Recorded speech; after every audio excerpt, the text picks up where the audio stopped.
So this is part 2 of the Dartmoore diaries. It's day 8 now. The new sleeping bag's brilliant. Warm as so few. Ditching the other one. Today it took fully ages to fall asleep. However, all the sugar I ate before bed. It's overcast today but not cold. There's no wind. I broke camp and finished the book I was reading. At 10 o'clock I went off into the woods. Into the moors. Visited a couple of the tors here. They're incredible stone hulks, all at the top of hills with amazing views. Met an old couple who gave me some sweets. Climbed over one tor and did some bouldering, but was really tired. I slept in the afternoon. Later I headed towards a couple of trees and a circle of stones to make camp, and when I saw a gate I went through. It was an old quarry with a lake in the middle, truly wondrous, absolutely beautiful. Old machinery still lay where it had been left about 150 years ago. Trees lined the sides and rocks. It was so peaceful. I met an old guy and talked for a while about the moors here, and then set up camp and sat on the side of a pool on the rock. All of a sudden a load of cubs came along, Cub Scouts. But what was really weird is that I was sitting completely still, right out in the open next to this lake, and not one of them even noticed me. Not one, and there must have been about 20 plus 2 masters. They did not notice me at all. Really odd. They noticed my hammock on the opposite bank and stuff, but that's it. They just blasted in and out, looking for a letterbox or something. Ironic, they didn't even see the beauty of the place. I found a couple earlier today myself, actually, those geocaches, and left a funny note in one of them. Sat on my rock for a while and just basked in the peace, bliss. Running out of water and food now. Got to resupply tomorrow. There's no wind here. An old guy said no rain either tonight, so I'm going to chance it and not putting the tarp up. Let's hope. Day 9. I slept well enough, although I woke up once and was terrified because I heard a really weird noise. I mean, totally unearthly and frightening. Then I decided to channel my fear and use it. So I focused and created a shell around me where nothing bad could get in or scare me, and then I was fine. I woke up about 6:30 in the morning to the most beautiful morning I've ever seen. Sun is shining as a clear blue sky, and my little oasis is sparkling and bright. Cuckoos are cuckooing and the bees are buzzing. No one else is around. I love it here. My wet things are drying out on the line, and let's see what today brings. I meditated for an hour in the fantastic morning sun, just sat down totally at peace. I let animals crawl all over me. Finally I had to move on. I walked for 2 hours over hilltops and heather ridges, and finally came to a village called Maniton, I think. Got some water from the bar, because water goes quick as it's so hot these days. Phew. Another hour or two, and an attempt to follow footpaths, signs, but I got lost. Lucky, I got a compass. I found my way to Morton, but not before finding some signal and receiving a ton of backlogged texts. My family have been going crazy.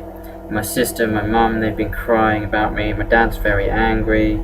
Everyone at the place where I used to work, PGO, is going mad and wants to quit now as well. I've started off some sort of ball rolling about that. Oh well. Once in Morton, I got 2 free cheese and pickle twirls in a bakery that was closing down, and met a lovely woman in the hardware store who gave me a massive bar of chocolate and an apple. She was divorced, her kids had grown up, and she wants to travel, but she just never seems to do it, she said. I said do it. I asked her on the way home from work, her way home from work, I said, on the way home from work tonight, find something beautiful within the ordinary. Something to notice, and to notice its beauty. I hope she finds happiness. I tried to follow the footpath again to Fingal's Bridge. Sweltering heat.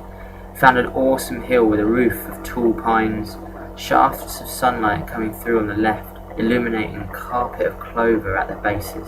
It really was fabulous. I lost the path and then found it again. Camped on the hill, the top where I found the hill fort. I fixed holes in my sleeping bag and hammock and got to sleep. Day 10. I slept great last night. I kept kind of falling asleep without noticing really quick, which I'm never used to do. I got up at 9, the sun was shining, and decided to get totally naked and bask, so I did. I watched the falcons effortlessly gliding overhead, and listened to the funny gobbling of the turkeys in the farm far below. Bluebells are everywhere at the moment. The ground looks like purple and blue sponge in places. It's really beautiful. I made a move about 10:30 down the hill to find Fingal's Bridge, and yet again I got lost. But I did find the route eventually by traipsing through some dense hillside pine trees.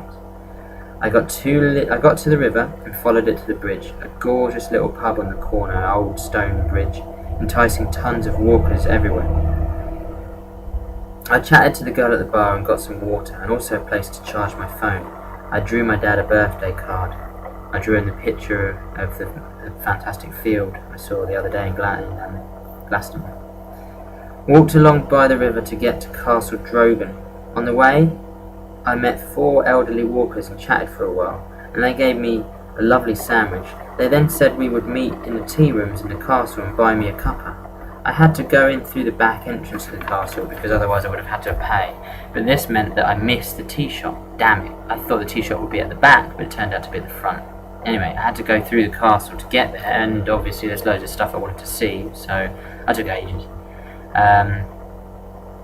Later on, as I was leaving, I bumped into them, the 4 walkers, at the exit, and they were just coming in. So they'd spent time waiting in the tea shop for me. They had a scone waiting for me and everything. I was gutted. Gutted I missed him. Decided to camp right next to the castle on the hill, but fuck me, there's leaf cutter ants everywhere. I mean, like, everywhere.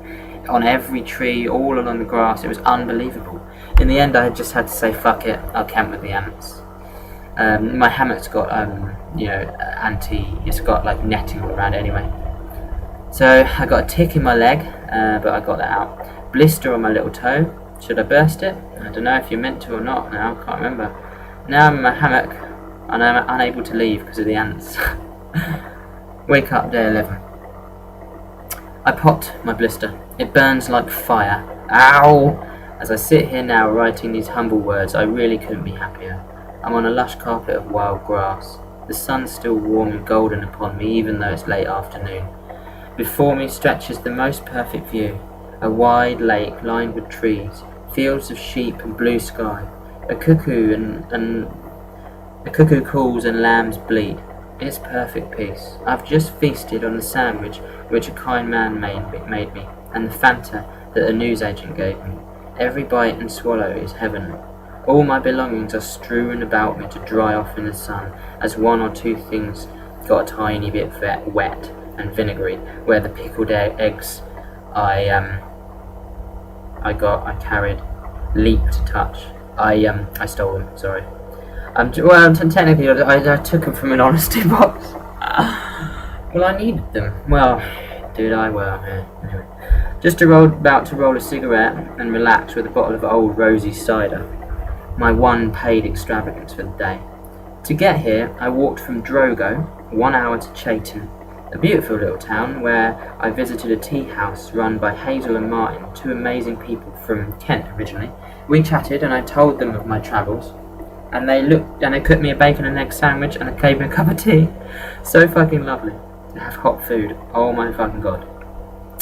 They have a little tiny charity shop out the back, and the way charity shops should be, really cheap and full to bursting of random crap. I bought 3 books and have been reading. What is it? I can't read that. I've been reading something. Propitiate of Doing. The Portrait of Dorian Gray. At the lake just now, which is an awesome book by the way. I then had to walk 2 back-breaking hours in blistering heat up a constant rise with my pack, and thought I might die, but it's so worth it. I feel I could die here now, and have a smile on my face. I really love this life. I love it, I love it, I love it. Repeat your follies, for they make you young and fearless. I found an awesome camp spot right next to the lake and fell asleep with a huge smile on my face. The owls hunted around me, a duck quacked and the fish splashed. I really love life. Thank you for mine. Day 12. Up at 10 o'clock. I also woke up at 4:30 and watched the beautiful sunrise, but then went back to sleep. I was resolved to spending the day languishing by the lake, reading and enjoying the sun, but by 12 I'd become restless. I had two more, so I hoisted my pack. Oh, sorry, I had to move, so I hoisted my pack and walked on. I wanted to head for the inn on the road in the blistering heat, I trudged across and up the desolate moor south of the lake. It really seemed to stretch forever, and my eyes stung with sweat as I looked into the heat haze that marked the top of the far-off rise. I finally made it to the inn at about 3 and went inside. I chatted a while to Chris, the chef, and Helen behind the bar, and they gave me water and a lovely beef and pickle baguette. I talked to the kitchen assistant. He was 21 and seemed envious of my life, so I tried to inspire him, and I think he felt empowered and thanked me a lot as I left. I followed the road down to Belliver Forest, but found it too full of pines to camp, so I had to camp right on the edge near the road. A strange melancholy came upon me later in the afternoon, and a consumption that nothing seemed to sate. I had 3 cigarettes, a whole bag of M&Ms, 2 pickled eggs, noodles, a muesli bar, but nothing could shake the emptiness I felt. Was it because of the book I was reading, Portrait of Dorian Gray? It's quite tragic and shocking, but it's also amazing. Perhaps I'm just tired. Perhaps I miss company. Perhaps the weight of my family's suffering on my part is weighing heavily on me. I don't know. I shall sleep and see what comes of the morning. And that was day 12. So less than 2 weeks into my travel, and I've started to feel a bit crap. It is to be continued.